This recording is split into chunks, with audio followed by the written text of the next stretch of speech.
warahmatullahi wabarakatuh. Bismillahirrahmanirrahim. Alhamdulillahillazi arsala rasulahu rahmatan lil alamin wa anzala kitabahu hudal lil muttaqin. Asyhadu an la ilaha illallah wahdahu la syarikalah al malikul haqqul mubin wa asyhadu anna muhammadan abduhu wa rasuluhu shadiqul wa'dil amin. Allahumma salli wa sallim ala sayyidina Muhammadin wa ala alihi wa ashabihi wa man tabi'ahum bi ihsanin ila yaumiddin, amma ba'du. Para pemirsa Radio Jakarta Islamic Center yang dimuliakan Allah, alhamdulillah kembali kita bersua dalam acara Penyuluh Agama Menyapa, dan alhamdulillah pada hari ini bersama saya, ya insya Allah kita akan sharing tentang bagaimana cara menjemput rezeki Allah Subhanahu wa Ta'ala. Tentunya di tengah-tengah pandemi COVID-19 ini, kita senantiasa berharap dan berdoa kepada Allah Subhanahu wa Ta'ala. Semoga kita semuanya senantiasa diberikan kesehatan, diberikan keselamatan, lebih khusus dari pandemi COVID-19 ini. Juga keluarga kita, kedua orang tua kita, semuanya senantiasa diberikan kesehatan dan keberkahan oleh Allah Subhanahu wa Ta'ala. Para pemirsa yang dimuliakan Allah, berbicara tentang masalah rezeki. Rezeki itu adalah segala sesuatu yang Allah berikan kepada makhluknya. Apakah itu berupa harta, berupa kesehatan, berupa umur, jabatan, kemudian juga berupa teman-teman, sahabat-sahabat kita, dan juga pergaulan kita.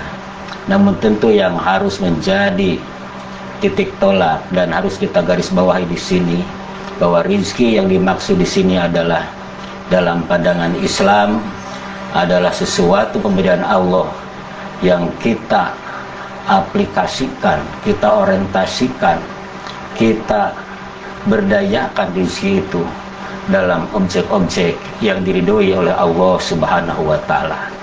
Apakah itu umur kita untuk taat kepada Allah, harta sebagai sarana kita untuk semakin banyak kita beramal soleh dan mendekatkan diri kepada Allah Subhanahu wa Ta'ala.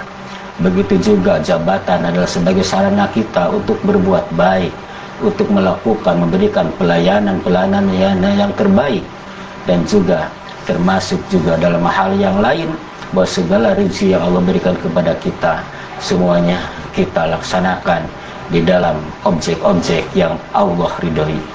Dalam kata lain di sini adalah rezeki yang kita dapatkan dengan cara yang halal, kemudian kita juga diberdayakan, kemudian kita salurkan, distribusikan harta-harta itu di jalan Allah Subhanahu wa Ta'ala. Hadirin para pemirsa yang dimuliakan Allah Subhanahu wa Ta'ala, tentu sumber rezeki itu sangatlah luas dan dalam. Seluas bentangan bumi dan kedalaman samudra.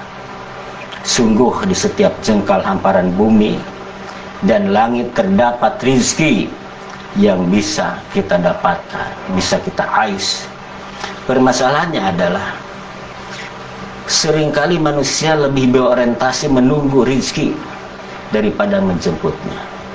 Pada Rasulullah SAW sendiri adalah tidak menghendaki kita ini hanya menunggu fasih, tapi kita harus proaktif dalam rangka bagaimana cara kita untuk menjemput rezeki yang telah Allah sediakan, yang menghampar di daratan dan di lautan itu. Para pemirsa yang dimuliakan Allah, lebih mementingkan selera pribadi dalam memilih sumber rezeki ketimbang merebut kesempatan yang tentunya yang telah Allah hamparkan di muka bumi ini. Lebih mengutamakan cara yang cepat, yang instan, daripada berletih-letih, bersusah payah untuk menggapainya. Rasulullah SAW pernah menegur salah seorang sahabatnya yang bernama Abu Dzar Al-Ghifari. Beliau adalah kemudian beribadah, berzikir, kemudian di masjid, ya. Kemudian setelah itu Rasulullah SAW kemudian menjumpainya. Lagi apa engkau ada di tempat ini, di masjid ini? Ya Allah, saya sedang berdoa, sedang berzikir. Saya berharap Allah akan menurunkan rizki bagi saya dari langit. Kemudian kata Rasulullah SAW, kau bertebarlah, kau bekerjalah, kau berusahalah. Maka dengan cara itulah Allah Subhanahu wa Ta'ala akan memberikan rizki kepadamu. Para pemirsa yang dimuliakan Allah, liku-liku kehidupan memang tidak bisa kita kalkulasi dengan hitungan matematika. Seakan-akan manusia telah lalai, bahkan segala yang terhampar di jagat raya ini adalah zat yang mengaturnya. Seakan-akan manusia ini adalah merasa begitu dia itu yakin bahwa Allah Subhanahu wa Ta'ala telah menghamparkan, memberikan rizki kepada kita. Betul itu semua, karena memang Allah Subhanahu wa Ta'ala mengatakan, "Wa ma min dabbatin fil ardi illa 'ala Allahi rizquha." Tidak ada satu makhluk pun yang melata di muka bumi ini melainkan Allah Subhanahu wa Ta'ala telah mengatur rizkinya. Dan ini adalah betul.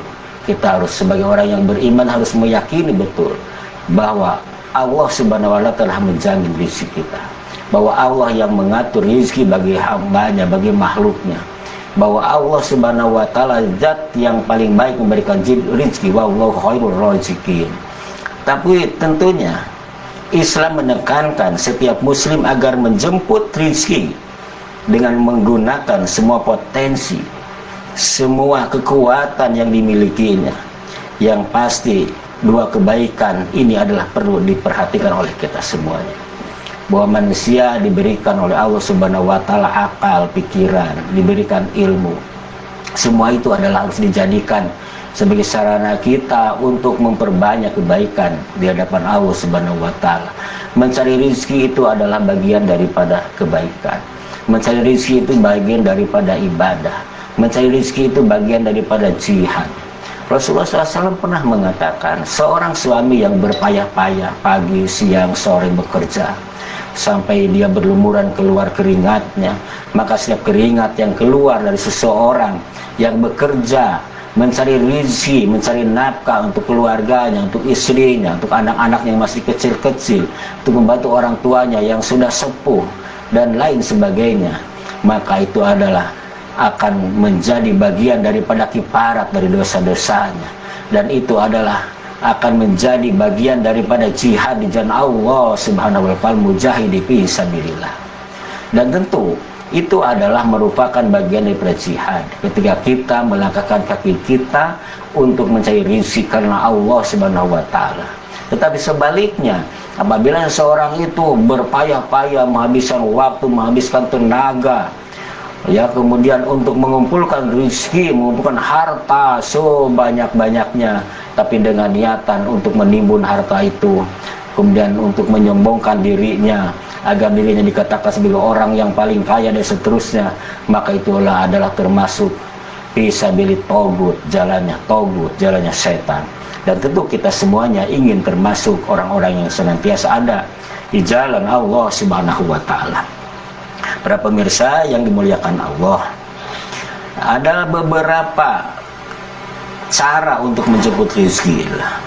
Adalah yang pertama adalah rezeki yang didapatkan itu adalah harus rezeki yang baik, rezeki yang halalan thayyibah, yang halal, tidak cukup halal tapi juga thayyibah. Di sini adalah yang halal thayyibah. Udah halal thayyibah ini adalah yang baik, yang bergizi, yang menyehatkan, begitu ya kan. Tidak semua barang-barang makanan yang halal itu kemudian menyehatkan, ya. Kayak ada. Jadi kita harus memilih makanan-makanan, minuman yang halal tapi juga menyehatkan. Makanan yang halal yang bergizi, yang memenuhi 4 sehat 5 sempurna. Jadi ini dalam teori kesehatan itu kita harus menjaga makanan 4 sehat 5 sempurna. Tetapi bagi kita orang Islam ditambah satu lagi, 4 sehat 5 sempurna dengan yang kedua itu halal. Jadi halal ini adalah menjadi penting, halalan thayyibah. Ya, sebagaimana disebutkan dalam surat Al-Baqarah ayat 172. Ahmad Mustafa Al-Marogi menyatakan betapa pentingnya seorang muslim mengkonsumsi makanan yang halal, makanan yang bersih, makanan yang lurus, makanan yang bergizi, ya. Apalagi sekarang ini kita di tengah-tengah pandemi COVID-19 ini harus dijaga betul makanan kita, mengurangi minuman-minuman yang dingin seperti es begitu ya, tapi lebih dibanyakin minuman yang hangat-hangat gitu ya. Jadi minuman-minuman suplemen gitu ya, yang bisa menambah imun kita, daya tahan tubuh kita, kekebalan tubuh kita. Begitu juga makanan dan seterusnya. Jadi kita tidak cukup asal kenyang aja makan itu ya, tetapi makanan yang berkualitas ya. Jadi halal, tetapi juga bisa menyehatkan, kemudian juga bisa menambah imun kita ya. Jadi di tengah pandemi ini kita harus menjaga imun kita, menjaga iman kita begitu ya. Jadi kedua-duanya harus berimbang begitu ya. Jadi ini, jadi halal ini tidak mengandung kedurhakaan kepada Allah Subhanahu wa taala. Bersih itu bermakna tidak mengandung perkara yang melupakan Allah. Sedangkan rizki yang lurus itu rizki tersebut mampu menahan nafsu dan memelihara akal. Dari makanan minuman yang kita masukkan ke dalam tubuh kita itu mendorong kita untuk melakukan hal-hal yang positif gitu ya, hal-hal yang baik. Jadi tidak sebaliknya ya. Jadi semakin banyak makan semakin gede nafsu begitu ya. Jadi tidak seperti itu ya. Kemudian yang kedua, untuk mendapatkan rezeki yang baik itu adalah hendaknya proses yang dilakukan dengan menggunakan cara-cara yang baik. Jadi Islam melarang segala bentuk upaya mendapatkan rezeki yang tidak halal dengan cara zalim, dengan cara riba dan lain seterusnya. Kemudian juga bisa dengan cara berjudi, dengan cara menipu orang, dengan cara riswah atau suap menyuap dan lain sebagainya ya. Mengapa Islam menekankan pentingnya rezeki yang halal? Karena setiap asupan yang masuk ke dalam tubuh manusia akan mempengaruhinya, baik secara fisik, emosional, psikologis maupun secara spiritual. Itu mempengaruhi seseorang ya, mempengaruhi seseorang. Sehingga kalau seseorang itu memakan makanan yang haram, itu mungkin makanan akan mengalir menjadi darah daging kita, kemudian nanti akan kita berhubungan misalnya dengan istri, kemudian jadi buah, benih, anak dan seterusnya. Itu akan menjadi anak yang kemudian dibesarkan dengan saluran darah yang sumbernya itu dari makanan yang haram, dan itu akan mempengaruhi emosionalnya, spiritualnya, akhlaknya, karakternya dan sebagainya. Ini menjadi sangat penting ya. Para pemirsa yang dimuliakan Allah, rezeki yang halal itu akan menghadirkan ketenangan dalam jiwa kita ya. Hidup akan lebih terarah dan menjadikan pintu-pintu keberkahan terbuka semakin lebar, semakin banyak, semakin luas. Rezeki yang berkah. Rezeki yang berkah itu adalah rezeki yang memotivasi seorang untuk selalu melakukan hal yang positif, hal yang baik. Jadi berkah itu ziyadatul khair, bertambahnya kebaikan dan kebaikan dan seterusnya ya. Kita misalnya semakin banyak harta, semakin dermawan, semakin banyak infaknya, banyak sedekahnya, semakin banyak menolong orang, itu berarti hartanya harta yang berkah. Umur yang berkah, semakin banyak umurnya, semakin panjang umurnya, semakin meningkat ketaatannya kepada Allah Subhanahu wa taala. Sehingga Rasulullah SAW pernah mengatakan, khairuna semantola umruhu wasina amaluhu. Sebaik-baik manusia itu adalah orang yang panjang umurnya tetapi juga baik amal kebaikannya. Jadi semakin panjang umur semakin memberikan banyak manfaat. Khairunas anfa'uhum linnas. semakin banyak manfaat untuk orang lain.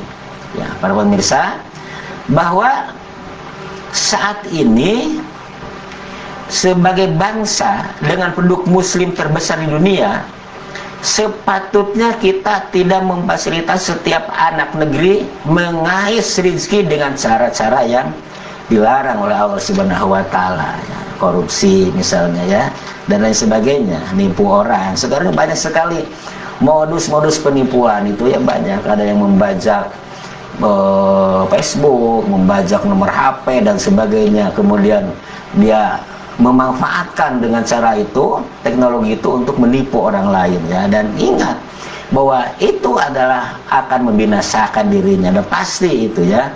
Kenapa? Karena setiap yang batil itu, wakul jalhaq wa jakul batil innal batila kana jauh, pasti suatu saat itu lambat laun kebatilan itu akan hancur, akan binasa. Kesombongan akan membinasakan dirinya. Kekikiran itu akan memusnahkan daripada diri, bahkan hartanya, seperti yang pernah terjadi kepada Korun misalnya, ya. Dia sebagai begitu banyak hartanya Korun, tetapi karena kesombongannya, karena kebakilannya, bahkan dikenal sampai hari kiamat Korun itu ada orang bakhil, bukan orang kaya. Tapi kalau orang kaya itu, kata Rasulullah, itu adalah bukan orang yang melimpah hartanya, bukan orang yang kemudian tinggi jabatannya, tetapi orang kaya itu adalah orang yang suka memberi, orang yang suka menolong. Al yadul ulya khairum minal yadi supla. Jadi itu, jadi ketika orang kaya itu adalah orang yang suka memberi, orang yang suka menolong orang lain. Tapi kalau dia orang hartanya banyak, uangnya triliunan, perusahaannya di mana-mana, tetapi dia tidak suka menolong orang, tidak suka membantu orang, tidak mengeluarkan zakatnya, ini pakai sedekahnya, itu tidak dikatakan orang kaya, tapi dia dikatakan orang bakhil, orang kikir ataupun orang pelit. Nah, jadi mengikuti arus global seperti sekarang ini, ya, di era kapitalisme, dan melupakan cara-cara nenek moyang kita dahulu melakukan aktivitas ekonomi, sistem bagi hasil, simparo dan seterusnya, itu yang sebenarnya itu diwariskan oleh nenek moyang kita pada zaman dulu, yang sekarang itu boleh diterapkan di bank-bank syariah itu, ya. Jadi ini, nah, saatnya kita kembali kepada sistem yang berkeadilan dalam mencari rezeki ini, ya. Dan berupaya meneguhkan kembali jati diri kita. Semua itu bermuara kepada pentingnya rezeki yang halal. Keyakinan yang mantap adalah bekal utama dalam menjalani usaha mencari rezeki, ya. Ini para pemirsa yang muliakan Allah. Oleh karena itu, ada banyak jalan dari problem masalah rezeki ini yang dari manusia ini. Yang pertama adalah kita tentunya harus berusaha dan bekerja. Jadi Allah Subhanahu wa taala menyampaikan dalam surah Al-Jumu'ah, fa idza qudiyatis shalat min fadlillahi, dan seterusnya. Jadi andaikan telah ditunaikan sholat Jum'ah, maka bertebarkanlah dan bertebarkanlah di muka bumi, dan ingatlah Allah sebanyak-banyak kalian berbahagia, ya. Jadi bertebaran setelah kita sholat, setelah kita ibadah, ya, kita dianjurkan, diperintahkan untuk bertebaran di muka bumi ini, untuk usaha, untuk bekerja. Bukan untuk menjemput rezeki, itu adalah tingkatkan ketakwaan kita kepada Allah Subhanahu wa taala, ya. Ketakwaan kita, sebagaimana Allah Subhanahu wa taala berfirman dalam surat Thaha ayat 2, wa may yattaqillaha yaj'al lahu makhraja wa yarzuqhu min haitsu la yahtasib. Dan barang siapa yang bertakwa kepada Allah, niscaya Allah akan mengeluarkan dia dari segala persoalan-persoalan kehidupannya. Wa yarzuqhu min haitsu la yahtasib, dan Allah akan memberikan rezeki dari tempat yang tak pernah kita sangka-sangka, ya. Takwa menjalankan segala perintah Allah, menjauhi segala yang dilarangnya. Itu salah satu jalan Allah akan memudahkan kita, memudahkan urusan kita. Allah akan memberikan rezeki kepada kita. Jadi jangan takut kalau jujur, takut, kemudian tidak mendapatkan kesempatan untuk menduduki suatu jabatan tertentu atau untuk mendapatkan keuntungan yang besar, jangan. Karena dengan jujur ini akan mengantarkan kita seorang yang memiliki integritas yang tinggi. Dan kejujuran ini begitu sangat mahal nilainya, ya, sangat mahal nilainya. Dan ini adalah bagaimana seorang itu untuk memiliki kejujuran, integritas yang tinggi itu telah ditanamkan sejak zaman Rasulullah, dilanjutkan oleh para sahabatnya. Di zaman Umar bin Khattab, ada seorang pengembala kambing. Kambingnya banyak sekali, ya. Kemudian Umar bin Khattab ingin sekali menguji tentang kejujuran si anak pengembala ini. Dia menghampirinya. Kemudian kata Umar, anak muda, boleh saya beli seekor daripada kambing yang banyak ini? Kemudian kata anak muda itu, tidak Tuhan, mohon maaf, saya tidak akan menjualnya. Karena kambing-kambing ini bukan milik saya.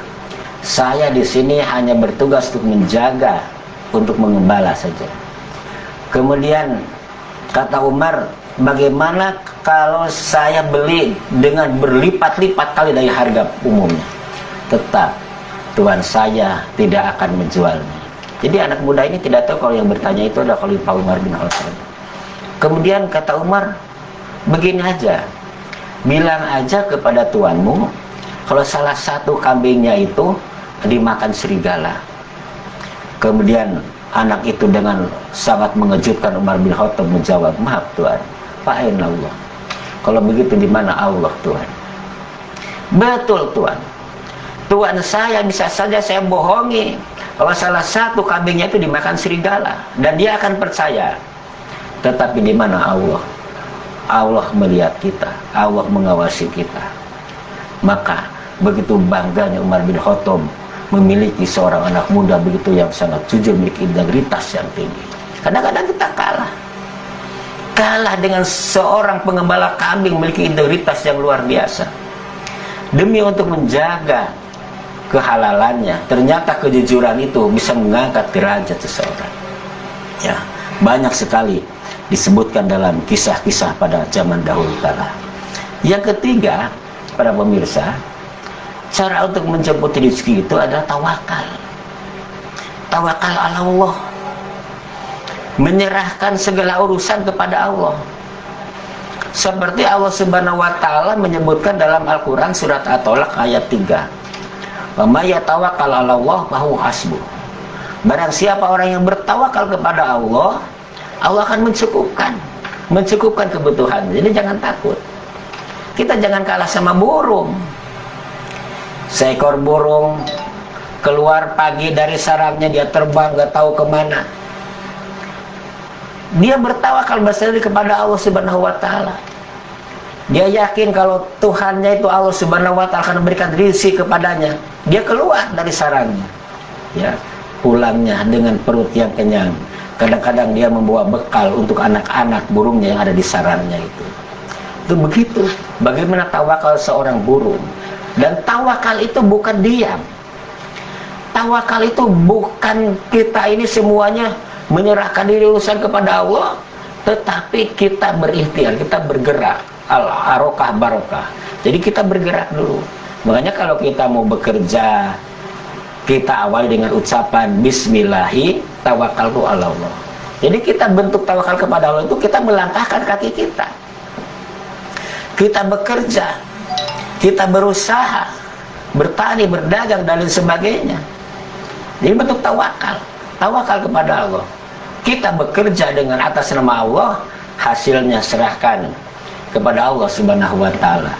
Dan barang siapa orang yang ketika keluar dari rumahnya mengucapkan doa Bismillahi tawakkaltu ala Allah la haula wala quwata illa billahil aliyil azim, maka dia di dalam perjalanannya, di tempat bekerja dan saya kembali lagi ke rumahnya akan senantiasa mendapatkan perlindungan dari Allah Subhanahu wa taala. Jadi tawakal, bertawakal. Rasulullah SAW pernah kedatangan seorang tamunya.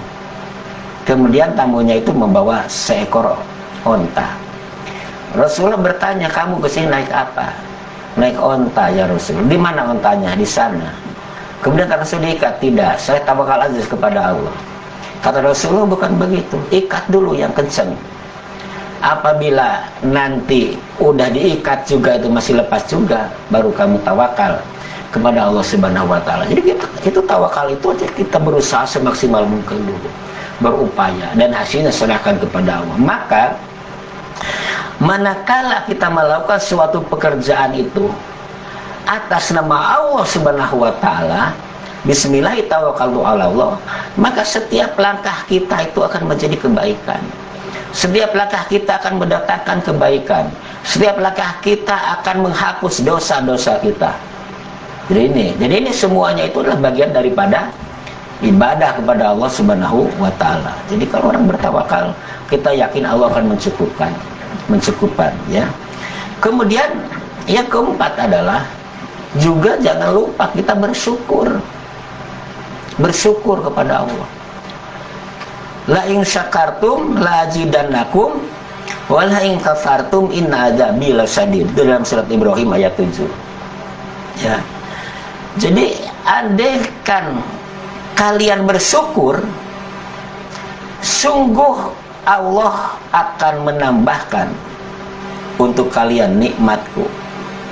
Nah, jika kalian kufur atau mengingkari atas nikmat-nikmatku, sesungguhnya adabku sangat keras. Ya, jadi ini bersyukur sebagai bagaimana cara kita menjemput rezeki Allah Subhanahu wa taala. Ya. Bersyukur. Syukur bil qalbi. Syukur bil lisani. Syukur bil arkan. Jadi syukur bil qalbi itu kita yakini bahwa nikmat itu datang dari Allah.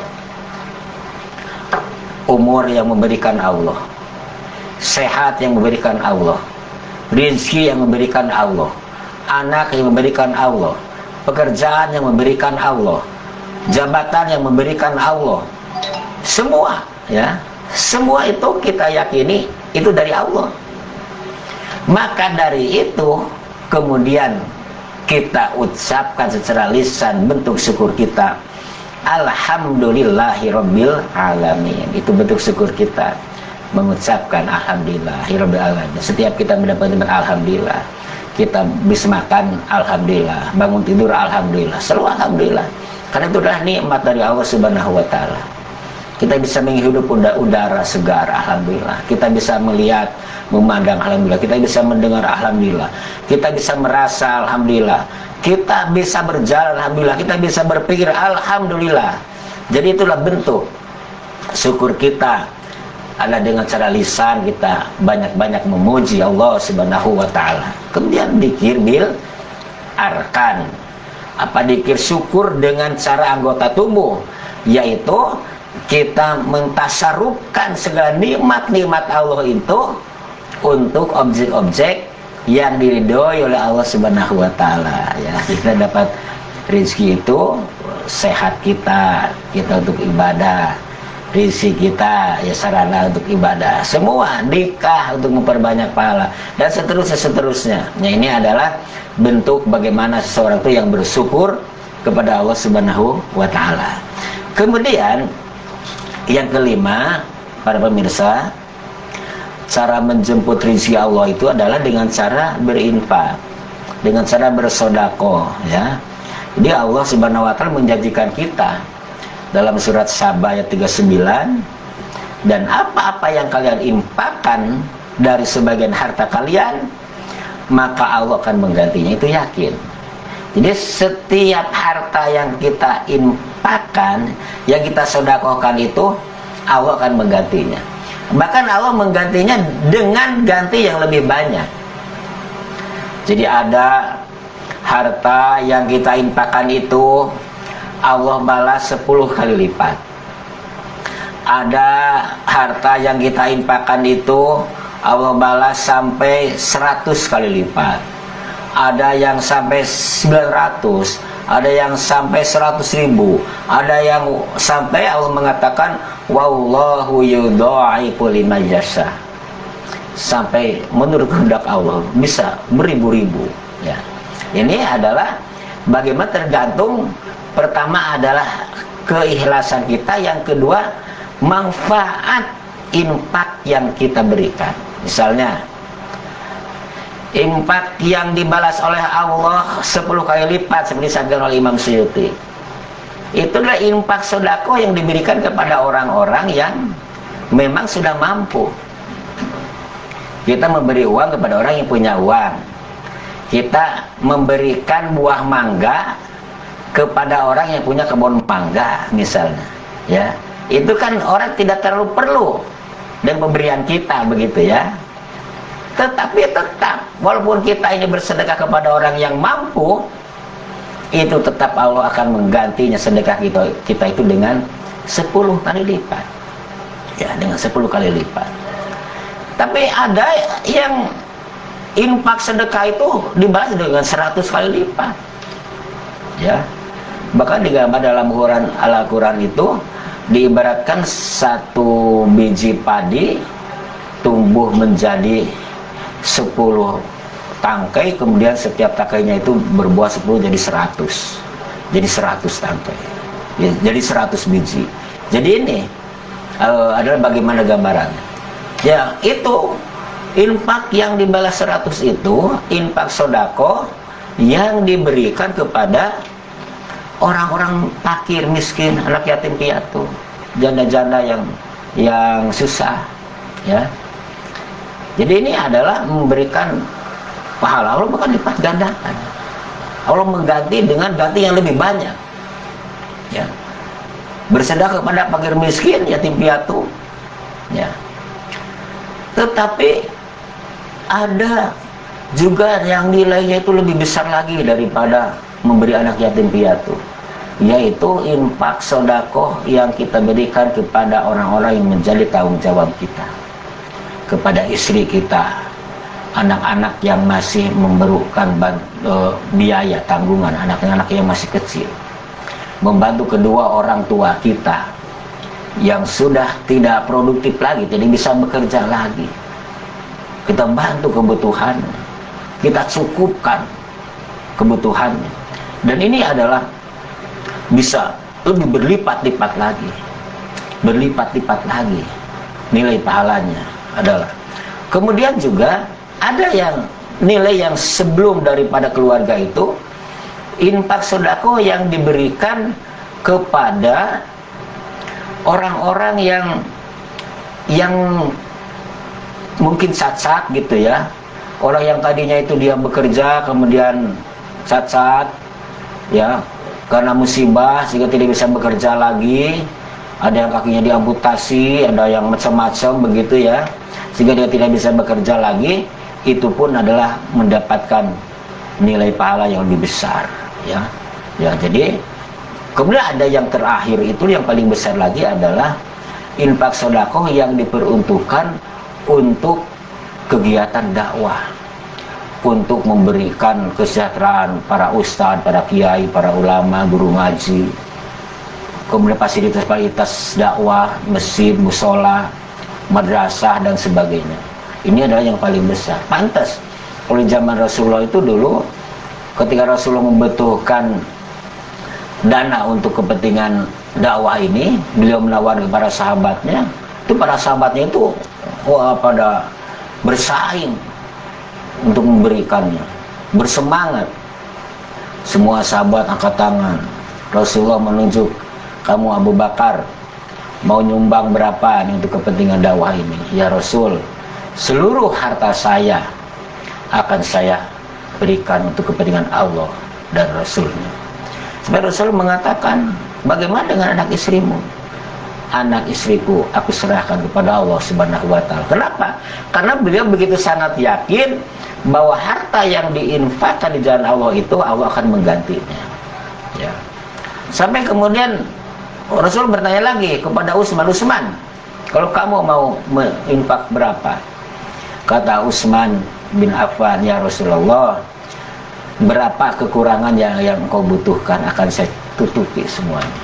Begitulah sahabat-sahabat Rasulullah SAW itu begitu keyakinannya kepada Allah Subhanahu bahwa dengan berinfak itu Allah akan menambah rezeki kita. Tidak ada cerita orang banyak berinfak itu kemudian jatuh miskin, tidak. tidak ada. Udah pasti orang yang banyak berinfak itu hartanya akan semakin berkah. Kemudian yang keenam, para pemirsa, cara menjemput rezeki itu adalah dengan cara silaturahmi. Kita memperbanyak silaturahmi. Seperti dalam hadis yang diriwayatkan oleh Imam Bukhari dan Muslim, man ahabba ayub satolahu fi rizkihi wa yunsa'alu fi asarihi palyasil rohimah. Barang siapa orang yang ingin dilapangkan rizkinya, ya, dan dipanjangkan umurnya, palyasil rohimah, sambungkan silaturahmi, ya. Jadi silaturahmi ini kalau kita kaitkan dengan era sekarang ini adalah kita banyak membangun mitra, ya, membangun kerjasama, membuka jaringan, membuka komunikasi dan sebagainya dan sebagainya. Dan ini adalah memang secara logika ini kalau kita semakin banyak berkomunikasi, banyak kemudian membangun jaringan-jaringan, ya, apa ini fungsinya hadis ini? Yang fungsinya hadis ini adalah takdir mu'alaf. Bahwa orang yang bersilaturahmi itu Allah akan tambah rezekinya, Allah lapangkan rezekinya, Allah tambah umurnya, Allah panjangkan umurnya. Walaupun memang ada beberapa perbedaan pendapat dalam mengartikan panjang dan lapang rezeki. Jadi ada yang mengartikan pendapat pertama, yang dimaksud lapang rezeki itu adalah rezekinya berkah, penuh dengan keberkahan.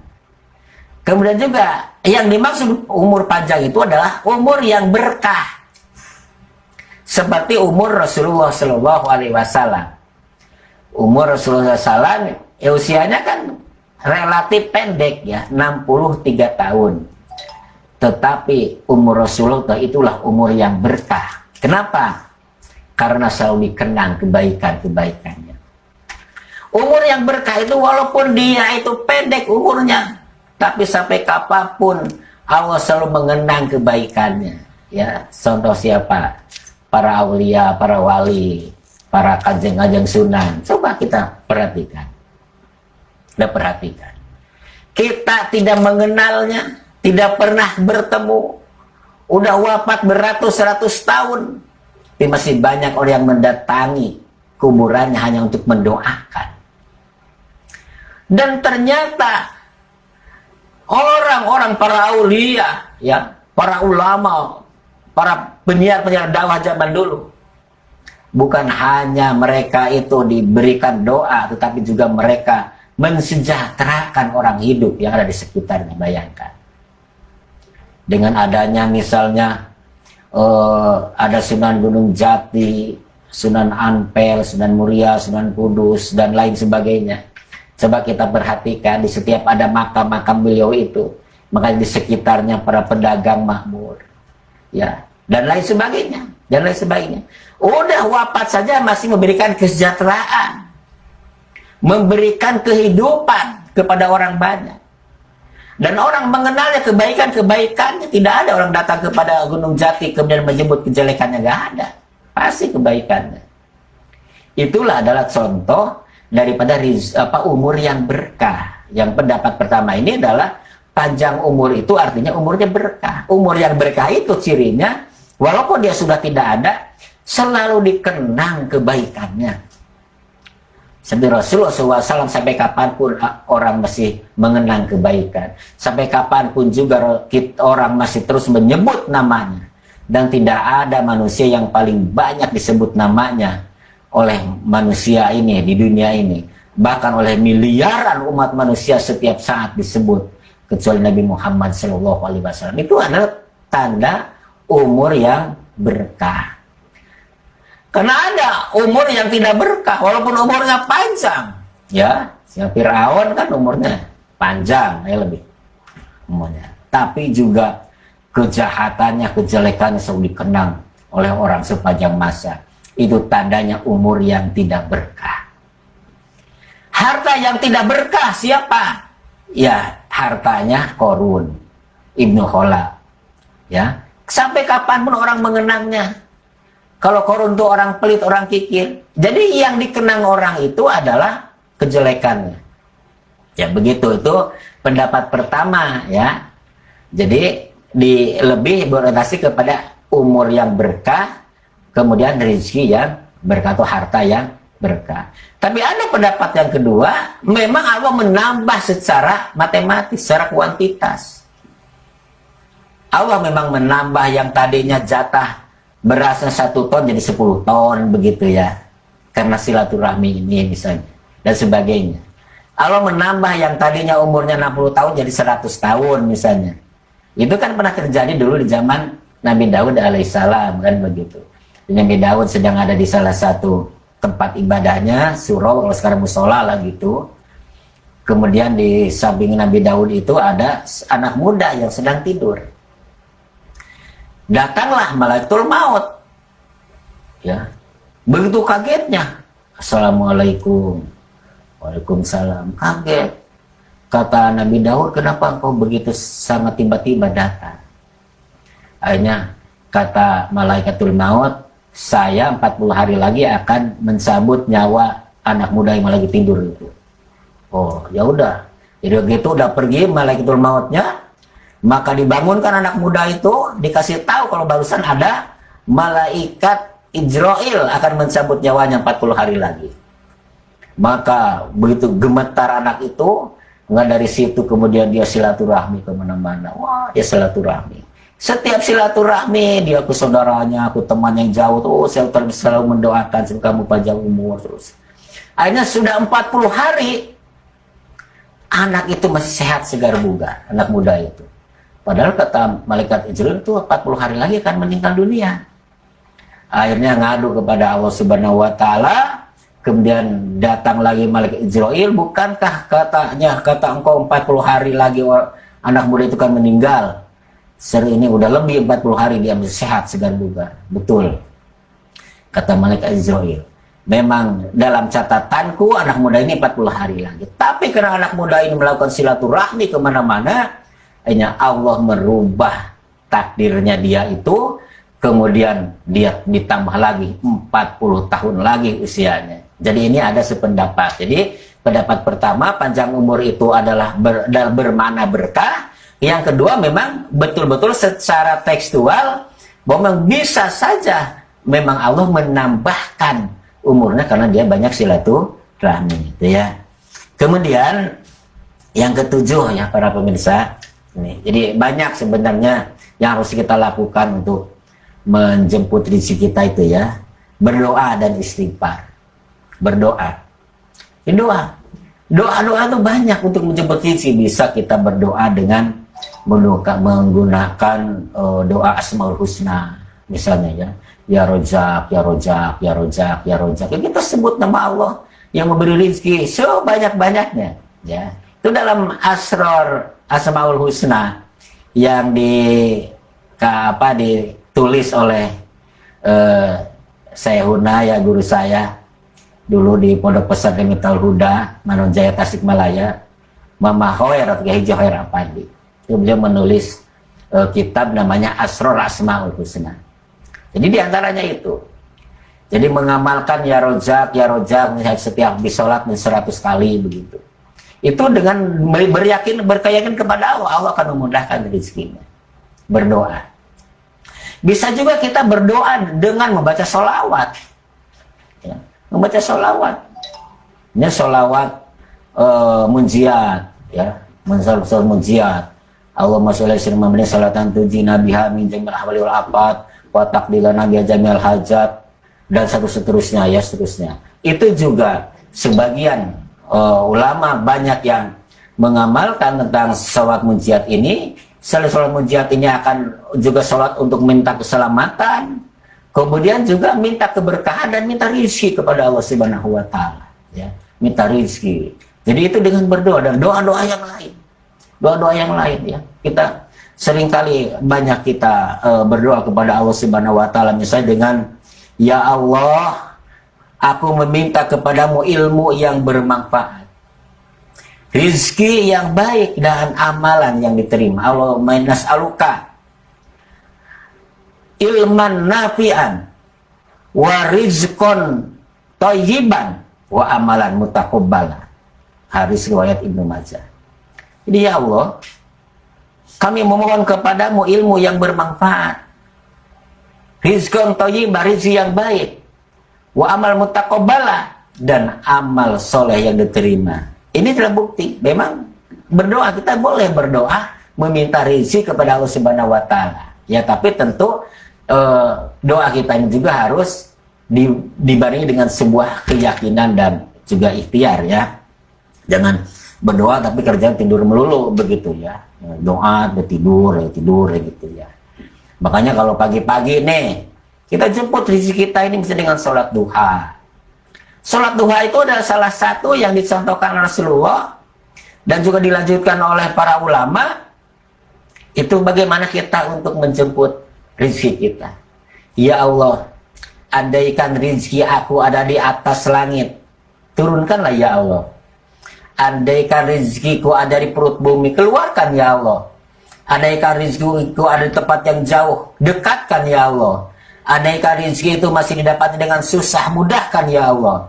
Andaikan rezeki aku ini adalah didapat dengan cara yang haram, halalkanlah ya Allah. Ini adalah apa yang kita baca dalam sholat duha itu. Ya, doa sholat duha. Jadi dengan sholat, wasta'inu bis-sabri was-sholah, minta tolonglah kepada Allah dengan cara sabar dan sholat. Ya, jadi sabar ini juga menjadi penting. Ya, termasuk kita dalam berdoa berusaha harus sabar, ya, harus sabar. Jangan maunya instan aja terus gitu, ya, karena Allah juga kadang-kadang ingin menguji dulu keseriusan hambanya. Benar gak hambaku ini gitu, ya, menginginkan sesuatu itu. Makanya dia terus. Jadi walaupun udah berbulan-bulan, bertahun-tahun belum kita dapatkan, gak apa-apa. Kenapa? Kalau setiap doa yang kita lantunkan, kita mohon kepada Allah, itu bernilai ibadah. Doa muhol ibadah. Setiap ibadah kita lakukan karena Allah akan mendapatkan pahala. Maka setiap kita berdoa, Allah berikan pahala. Semakin banyak pahala yang Allah berikan kepada kita dengan kita banyak berdoa. Karena Allah Subhanahu wa Ta'ala begitu sangat suka kepada orang-orang yang selalu berdoa, memohon kepada Allah Subhanahu wa Ta'ala, menggantungkan dirinya kepada Allah Subhanahu wa Ta'ala. Kemudian ya adalah juga istighfar. Mohonlah ampun kepada Allah, ya, karena sesungguhnya Allah itu adalah zat yang maha pengampun. Allah yang mengirimkan hujan kepada kita, Allah yang membanyakan harta, anak-anak, kebun-kebun dan lain sebagainya. Ya, jadi dengan banyak istighfar ini Allah akan membukakan pintu-pintu rizki. Selain juga akan menghapuskan dosa kita. Barang siapa orang yang melajibkan baca istighfar, kata Rasulullah, maka orang itu akan dikeluarkan dari kesedihannya, akan dikeluarkan dari persoalan hidupnya, akan dilapangkan rizkinya, dan Allah akan memberikan rizki dari arah yang tak disangka-sangka, wa yarzuqhu min haitsu la yahtasib, seperti disampaikan oleh hadis dari Imam Ahmad, Abu Dawud, An-Nasai, Ibnu Majah, dan Hakim. Ya, jadi ini perbanyak aja baca istighfar. Karena istighfar itu bukan hanya untuk menghapus dosa, tapi juga untuk memudahkan segala urusan, memuluskan segala urusan kita. Ya, di akhirat nanti orang yang paling bahagia itu ada orang yang banyak istighfar. Sampai kata Rasulullah SAW, ya, betapa bahagianya orang yang apabila nanti di yaumul qiyamah nanti ketika dihisab amalnya, dibuka buku amalnya, ternyata di bukunya itu setiap lembarnya penuh dengan baca istighfar, dan itulah adalah orang yang bahagia. Para pemirsa yang dimuliakan Allah, jadi saya kira itu beberapa hal yang bisa saya sampaikan pada kesempatan ini. Sebenarnya banyak hal-hal yang lain lagi yang tentunya akan menjadi pembuka rezeki bagi kita semuanya. Semoga Allah Subhanahu wa Ta'ala, sekali lagi kita mohon kepada Allah, Allah berikan kesehatan, dan Allah lapangkan rezeki kita, Allah mudahkan segala urusan kita, Allah kabulkan segala cita-cita kita, Allah cukupkan segala kebutuhan kita, dan semoga Allah Subhanahu wa Ta'ala senantiasa menjadikan kita ini orang-orang yang selalu bisa istiqomah dalam kebaikan dan selalu membantu teman-teman dan membantu orang-orang yang membutuhkan bantuan kita, dan semoga kita sendiri menjadi orang yang khairun nas anfa'uhum linnas. Saya kira ini, terima kasih atas kebersamaannya. Assalamualaikum warahmatullahi wabarakatuh.